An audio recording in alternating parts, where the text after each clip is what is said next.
Well, Lila Hogan joins us next, a candidate for a judge. You know, we just spoke to the clerk of court here at the Spaghetti Cook-Off, and boy, the topsy-turvy goings on the bench where you had one elected and one withdraw, and boy, but it's now becoming clear your election for the family court will be this fall. That's correct. It's going to be October 19th of this year. So I appreciate everybody's vote and support.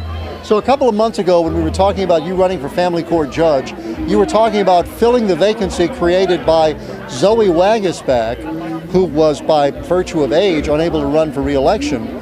Now you're running for family court judge to take the place of Ernie Drake's unexpired term. That's exactly it. I'm running for whichever one comes first, because what I want to do is be part of setting it up.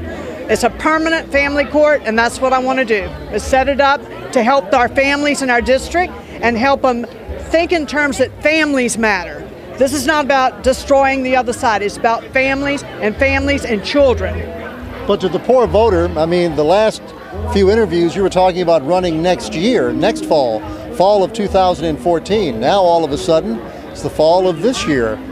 Well, who knew that Ernie Drake was going to win? Who knew that any of that would take place? All the dominoes fell into place, and I said, whichever one comes first, I'm running for the first one open.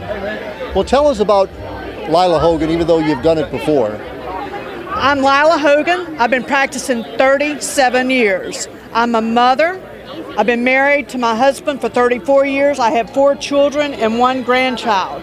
And I've seen a lot in my life, not just as an attorney representing over 6,000 mothers, fathers, and grandparents, but also in my own family. I understand what it's like to be a mother. I understand the problems that families have. I've seen a lot of problems. But I think it's important that whoever is the family court judge be fair, consistent, follow the law, and hold people accountable for their actions. I'm a board-certified family law specialist. No one else is going to be able to say that in this election. I'm the one that's most qualified no matter who's running. So please vote for me. I'm excited. I want to keep families from destroying each other in that courtroom. That's why I'm running. Well, does geography matter? Say you're speaking to somebody from Denham Springs right now. Does that come into play? The same thing I'm saying resonates all over this district, whether it's Denham Springs, Port Vincent, Montpelier, Greensburg, Kentwood, everywhere, Ponchatoula. What I'm saying and what people are hearing, and they're nodding and saying, yes, we want somebody in there that's going to stop families from destroying each other and the children with them. What happens is people get so wrapped up in what's happening to them and their fight and their own tornado, they forget that the next day they're going to be at graduations or soccer games or dance recitals.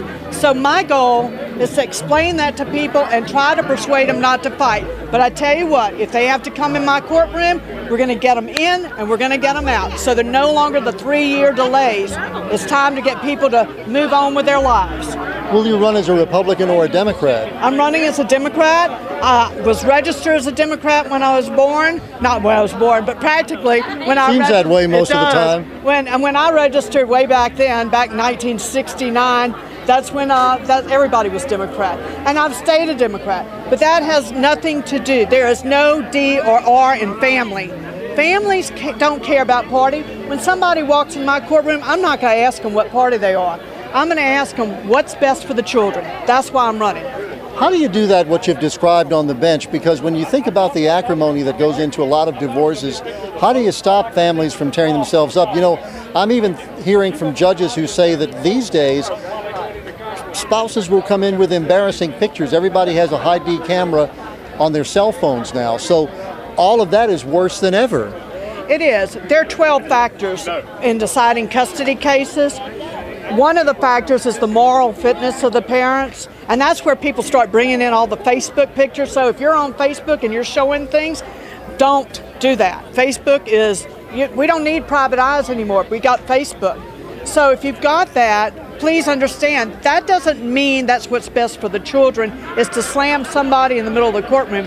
One of the 12 factors is the ability of the parents and the willingness of the parent to foster a good relationship with the other parent. To me, that's one of the most important factors in a custody case. What's next in your campaign? I'm going to every festival and every parade I can. I'm having a ball. I'm meeting people all over, from Bear Island to Montpelier to Greensburg to Denham Springs, all over. I'm having a good time. And today, the Sicilian Festival is really important to me. My grandparents were Sicilian. They came from Sicily, and they were immigrants, and they made a name for themselves, and they worked hard. My grandfather had a watermelon cart and then a grocery store.